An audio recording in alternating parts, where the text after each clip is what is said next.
ज़्यादा वंडरफुल है एंड बहुत कंफर्टेबल फील होता था उनके साथ शूट करने में। ऐसा लगता था कि जैसे घर पे शूट चल रहा है। कि मुझे नहीं पता, मतलब जो मुझे पसंद है, मुझे डांस करना बहुत ज़्यादा पसंद है and I have a thing कि मैं किसी भी, मैं ये नहीं बोल सकती नॉट जस्ट द इंडस्ट्री, ये you know there are small towns जहाँ पे अभी भी ये सारी चीज़ें होती हैं कि रंग को लेके बोलते हैं बहुत ज़्यादा, जिसके साथ मैं बिल्कुल जिसके मैं कम्प्लीटली अगेंस्ट हूँ।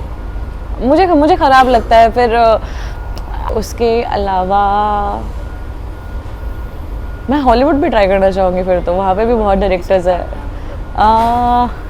It is a long shot. आज हमारे साथ है सुरूर मैम। आपके नाम का मतलब क्या है? पहले तो मैं आपका नाम का मतलब जानना चाहती हूँ। मेरे नाम का मतलब है फ्लावर ऑफ हेवन।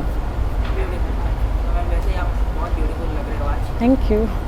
आपने इतने सारे टेलीविजन्स किए, शोज़ किए, कैसा था आपका एक्सपीरियंस?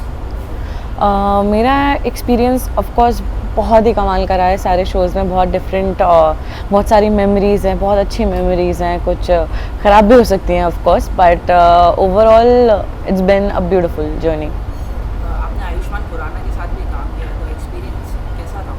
आयुष्मान सर के साथ ऑफ कोर्स बहुत ही अच्छा था, बिकॉज वो as an actor and as a person दोनों ही बहुत ज़्यादा वंडरफुल हैं एंड बहुत कंफर्टेबल फील होता था उनके साथ शूट करने में। ऐसा लगता था कि जैसे घर पे शूट चल रहा है। तो जैसे वो रियल लाइफ में है वैसे वो ऑफ स्क्रीन सेम ही है? पता नहीं, उन्होंने डिफरेंट टाइप के कैरेक्टर्स किए, तो मैं ये नहीं बोल सकती कि वो ऑफ स्क्रीन ऑन स्क्रीन एकदम सेम है, बट वो बहुत he is a very nice human. क्या सीखने को मिला आपको उनसे? आयुष्मान सर से वैसे तो you know there are many things how he prepares for the scene. There are सबका क्या होता है ना, एक डिफरेंट तरीका होता है सीन प्रिपेयर करने का। आयुष्मान सर का मुझे उतना नहीं पता है, बट उनका ऑफ कोर्स डिफरेंट होगा, मेरा डेफिनेटली डिफरेंट होगा। लेकिन उनके साथ यू नो इम्प्रोवाइजेशन हम लोग काफ़ी करते थे सीन में। सो अनुभव सर हमको, जो हमारे डायरेक्टर थे फिल्म के, उन्होंने बताए थे यू नो वो बताते थे सीन्स के बीच में कि उन्होंने सीन्स ऐड किए थे काफ़ी कुछ। सो हम लोग इम्प्रोव बहुत ज़्यादा करते थे साथ में। और मैम बिग बॉस का एक्सपीरियंस कैसा था? उसके बाद आपकी इमेज काफ़ी चेंज हुई। हाँ मतलब now that I think of it, I think it was okay. कैसा बॉन्डिंग था वहाँ पे लोगों के साथ? जो मेरे फ्रेंड्स बने थे वहाँ पे वो तो अभी भी फ्रेंड्स है, तो वो तो बहुत ही अच्छा है। और मैम अर्ली एज में आपने इतना सक्सेस देखा, कैसा कैसा फील करते हो? पता नहीं, मुझे जैसे सक्सेस बोलते हैं, मुझे अभी नहीं लगता है कि मैं बोल सकूँ कि I am successful. I have gotten very wonderful projects इस पूरे टाइम में and still I feel there is a long way to go. और मैम जो आपका शो था इतनी सी खुशी, उसके 200 एपिसोड लगभग पूरे हो गए थे, उसके बाद आपको क्या लगता है और टाइम मिलना चाहिए था? एक्चुअली वो शो बहुत प्यारा था एंड हमने बहुत मज़े किए हैं वहाँ पे उस सेट पे। We have had a time of our lives and we it was an amazing experience. अगर वो और लंबा चलता, अगर यू नो हमने बहुत सारे सोशल इश्यूज भी लिए थे अपने शो में, हम आगे अगर जाते तो और अच्छा करते डेफिनेटली, नो डाउट, बट कुछ चीज़ें हमारे हाथ में नहीं होती हैं। मैम आप इतने टैलेंटेड कैसे हो? जैसे कि आप एक एक्टर हो, एक इन्फ्लुएंसर हो, एक यूट्यूबर हो, एक डांसर हो। पता नहीं, सीरियसली मुझे नहीं पता। मतलब जो मुझे पसंद है, मुझे डांस करना बहुत ज़्यादा पसंद है and I have a thing कि मैं किसी भी, मैं ये नहीं बोल सकती अभी भी कि मैं बेस्ट डांसर हूँ, ऑफ कोर्स मैं नहीं हूँ, या फिर मैं बेस्ट एक्ट्रेस हूँ, या फिर वो भी मैं नहीं हूँ। लेकिन एक मेरे अंदर एक ऐसी चीज़ रहती है that I need to be perfect, that I need to be the best, which I am definitely not right now, but I am on my way वहाँ तक जाने के लिए। तो मैम जैसे कि आपका शो ऑफर हो चुका है, तो क्या लगता है अभी नेक्स्ट आपको क्या मिलेगा, क्या करना चाहेंगे आप? अभी तो फ़िलहाल मैं छुट्टी भी जाना चाहूँगी, फ़िलहाल ब्रेक लेना चाहूँगी। हाँ ट्रैवल करना चाहेंगे? हाँ, मतलब ट्रैवलिंग भी एंड ओवरऑल थोड़ी डिफरेंट चीज़ें एक्सप्लोर करना, लाइक डांसिंग को और ज़्यादा एक्सप्लोर करना, डांसिंग में थोड़ा और ज़्यादा फोकस डालना। उसके अलावा मैं लिखती हूँ कभी कभी, तो लिखना, एंड जो मेरा इंटरेस्ट है सिनेमाटोग्राफी में, मेरे पास कैमरा है, गिम्बल है, सब है, तो वो अच्छे से प्रॉपरली प्रोफेशनली सीखना। सो आई थिंक ये कुछ डिफरेंट चीज़ें मैं अभी ट्राई करने का प्लान कर रही हूँ। तो आपने कहा मैम आप लिखते हो, तो आप क्या लिखते हो, आप बता सकते हो? पहले मैं छोटी छोटी पोएम्स लिखती थी, बट वो तो मतलब तब जब मैं इमली कर रही थी तब मैं लिखती थी। अभी मैं स्टोरीज़ लिखती हूँ। सो मैंने अभी तक तो 2 ही स्टोरीज़ लिखी है, एंड एक शॉर्ट फिल्म की स्टोरी है, एंड एक बड़ी फिल्म की प्रॉपर एक काइंड ऑफ ट्रिलॉजी की स्टोरी है। सो हाँ, मतलब वो लिखती हूँ मैं। मैम जैसे कि आप एक चाइल्ड आर्टिस्ट दिख रहे हो, तो कितना मुश्किल था और कब रियलाइज़ हुआ आपको कि आपको एक्टिंग में आना है? मुझे एक्टिंग चालू करने के 2 साल बाद रियलाइज़ हुआ कि मुझे एक्टिंग करनी है। पहले मैं कर रही थी, बोला ठीक है चलो करते हैं, कुछ क्या ही जा रहा है, but then I just fell in love with it. तो मैम कोई ऑब्स्टेकल जैसे बीच में कोई बाधा आ गई आपके एक्टिंग के बीच में, क्या ऐसा कुछ आपको लगा? कभी कभी ऐसा होता है व्हेन क्योंकि मैंने जितने भी प्रोजेक्ट्स किए हैं मोस्टली वो सारे टीवी शोज रहे हैं, and when you are doing a TV show and if you are the lead character, then क्या होता है कि आपके पास किसी और चीज़ के लिए टाइम नहीं होता है, तो पर्सनल लाइफ तो भूल जाओ, वो एग्जिस्ट ही नहीं करती है।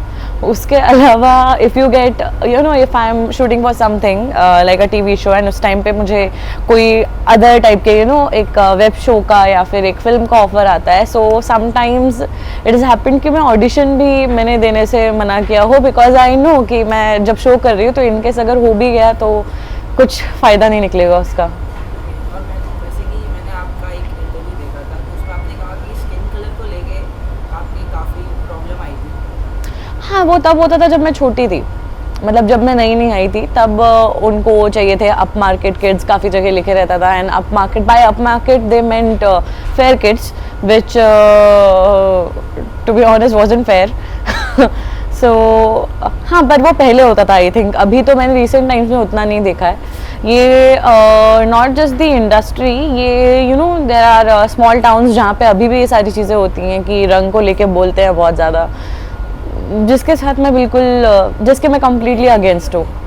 मुझे ख़राब लगता है, फिर I don't know what to, because there is something, वही मैंने बोला ना कि कुछ चीज़ें जो हमारे हाथ में नहीं होती हैं, हम सारी चीज़ें नहीं कर सकते। कोई अगर मुझसे रिलेटेड ऐसी कोई चीज़ रहेगी या मेरे किसी जानने वाले ने ऐसा कुछ बोला तो मैं वहाँ पे बोल सकती हूँ, बट कोई अगर मेरे से 2000 किलोमीटर दूर बैठ के बोल रहा है तो मुझे पता भी कैसे चलेगा।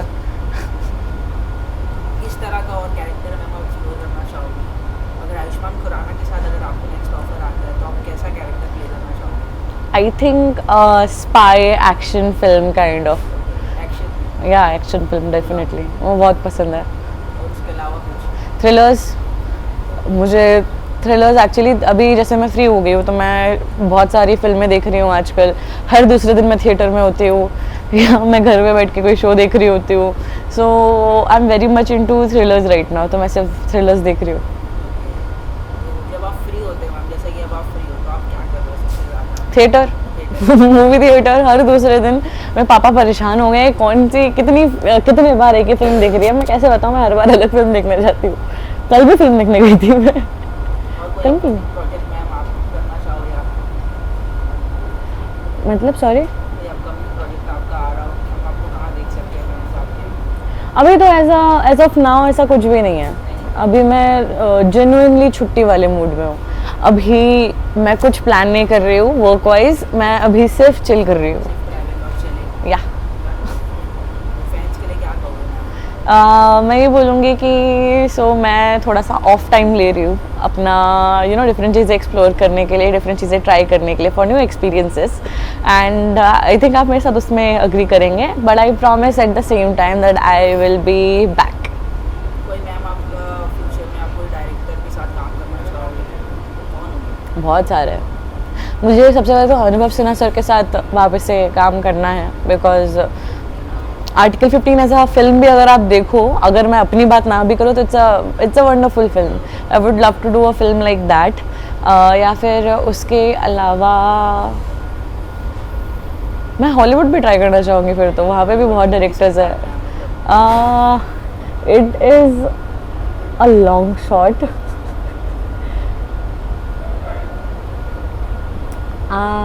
आई थिंक जेम्स कैमरन सबसे पहले तो, देन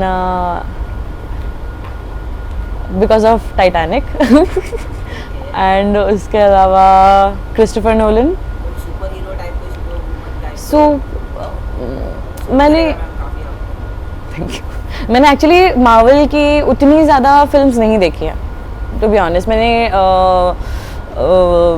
बैटमैन ट्रिलॉजी देखी है एंड वो मुझे बहुत ज़्यादा पसंद है, सो इसलिए मैं बोल रही हूँ Christopher Nolan sir. And other than that then David Fincher, या और कुछ बता सकते हो आप अपने बारे में, जो फैंस आपसे कनेक्ट कर सके कहाँ पे? कनेक्ट मुझसे, मैं तो सोशल लाइफ आपकी कैसी चल रही है सोशल मीडिया पे? सोशल मीडिया पे मैं वैसे वो सबकी शिकायत हो गई मुझसे कि मैं ज़्यादा दिखती नहीं हूँ, आई एम वेरी श्योर। एंड मैं पता नहीं क्यों उतनी ज़्यादा क्यों नहीं दिख रही हूँ, बट और उल्टा अब तो मैं और ऑफ पे जा रही हूँ तो मैं ज़्यादा कुछ बोल नहीं सकती, बट मैं आप लोगों के लिए थोड़ी बहुत अवेलेबल रहूँगी definitely. I keep posting some things when I you know when I be travelling, तो आपको देखने को मिलेगा कि मैं क्या कर रही हूँ और मैं कैसी हूँ, so don't worry about that.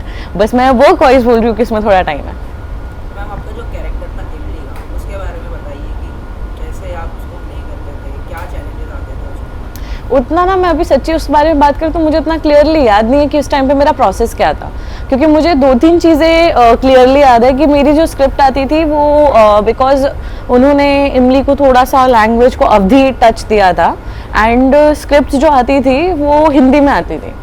तो पहले 4 महीने तो मुझे प्रॉपरली उन्होंने अवधि सिखाया, एंड देन स्टिल सो क्या होता था कि जब भी स्क्रिप्ट आती थी हिंदी में तो हमारे एक असिस्टेंट डायरेक्टर थे जो मेरे क्या बोलते हैं, जो मुझे लैंग्वेज सिखाते थे, तो वो मेरे साथ बैठते थे और वो मुझे ट्रांसलेट करके याद कराते थे लाइनें। बैरियर थोड़ा था, हाँ लैंग्वेज बैरियर। हाँ, मतलब क्योंकि मुझे उस टाइम पे क्लियरली इतना पता नहीं था, बट आफ्टर 4 मंथ्स ऐसा होता था कि अगर मेरे पास हिंदी में स्क्रिप्ट आई है, but then also I still read it in Awadhi, even if I am reading it for the first time I read it in Awadhi. Thank you so much ma'am, बहुत अच्छा लगा आपसे बात करके। थैंक यू, फैंस आपको फिर से ज़रूर देखना चाहिए कुछ अच्छे कमबैक के साथ। I am sure, I am hoping for the best.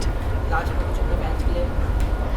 Thank you so much अभी तक की इस जर्नी में इतना सारा प्यार देने के लिए, and hopefully I will be back very very soon, and जो भी मैं काम करूँगी वो होपफुली आपको अच्छा लगेगा।